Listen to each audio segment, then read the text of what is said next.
Hi everybody, Carol here. Welcome.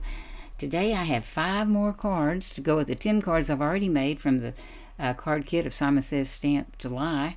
And I'm going to be making some easel cards right here at the beginning, and that's why I'm showing you an O and how it works. But this easel card, if you haven't made one before, they're 4 1/4 by 11. In this particular case, it can be different measurements.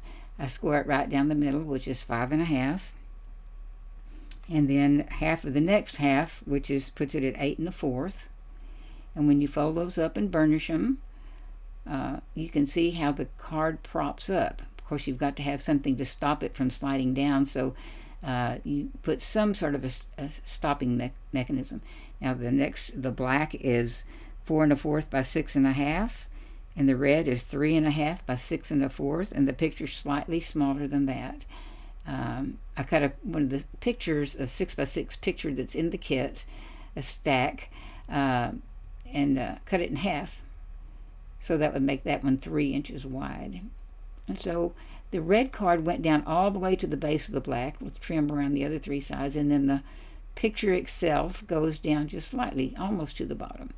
And then I'm just showing that also on all edges. I'll go around and, except the black, and go around all the edges with the neutral ink and finish it off. Cover up the white edges, and then that's not the halfway mark, but that's the halfway mark with the white building in the middle. So gluing those down, I already had the glue on, Tombow Mono Multi. If you let it dry, there I'm doing some more, it will become repositionable, and you can pull things up and down. Now when you go back and glue it, you only glue on that bottom section, and so that when you pull the picture up, only the bottom part of the picture is stuck to it. And I'm using some little strips of the black paper, the same width, and stacking 4 of them to make a little mound. You can use the foam mounting tape, of course, and but anyway, just making something high enough that it can hang on to. Now there's again putting glue on that last little part and gluing it down,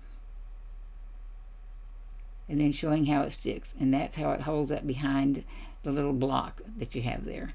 And then I punched some decorative white and put it where the cutouts are over the red, and they show a little filigree there, and then mounted up the white on top of the black stack, the red right beside the black stack, and still leaves a little black trim for emphasis. So I'm just showing how I do that, and then put a strip of red back behind there and a little sentiment, just giving ideas. You can leave those off, you can use different colors, whatever looks good to you. But I love these little cards. They're you might have to put a little note in your card to tell them how to do that if they can't, you don't think they can figure it out, but that's how it works. And then if you want to send a note, put another piece of paper on the back to write your note on. So what's cool about it too is that it folds down. You can put that in an envelope and then open it up, and it stands up, and you can see it without it being flat. Now I'm going to make some slimline cards. These are 8 by 8. Fold it down the middle, which makes it 4 by 8. This time I'm using a 4 by 8 sheet of colored cardstock. I don't think it's quite all the way 8. It's 6 inches, I think. And then the picture, I'm talking about the picture here, is 6 by 3 basically. And then I had another punch just to show how to use that. And then I also, sometimes they'll connect like that. And then I also go around and use the neutral ink on it also. And but on this card I did that and had some space on the side. I put one long strip just for emphasis.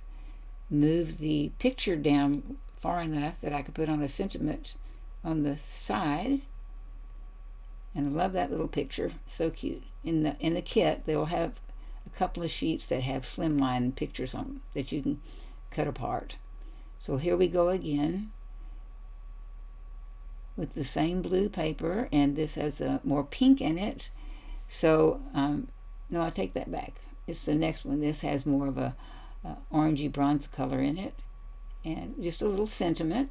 The second one is like it. Again, the colored cardstock does not cover the whole base the way the first one did.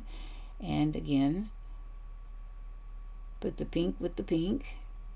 And again, I use this little punch that it's a die that I've had for a long, long time, because the leaves are so easy, so simple, and these pictures have a lot of trees in them, and I just thought they were a good fit. And this little section had broken off, so I'm just gluing it back on. Then I thought, well, the other one is a little bit plain now, so I'll try putting some white leaves on it and see what happens. And of course had to move the sentiment so the leaves wouldn't cover up the sentiment.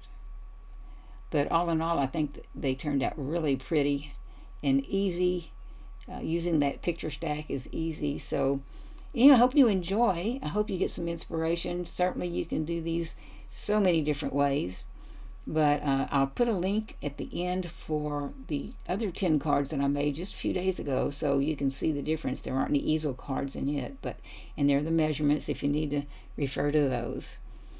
So thank you for being here. I appreciate it. I hope you have a great day today, and we'll go back and try some of these cards. And do go back and look at the 10 cards, and I think you'll enjoy seeing those too.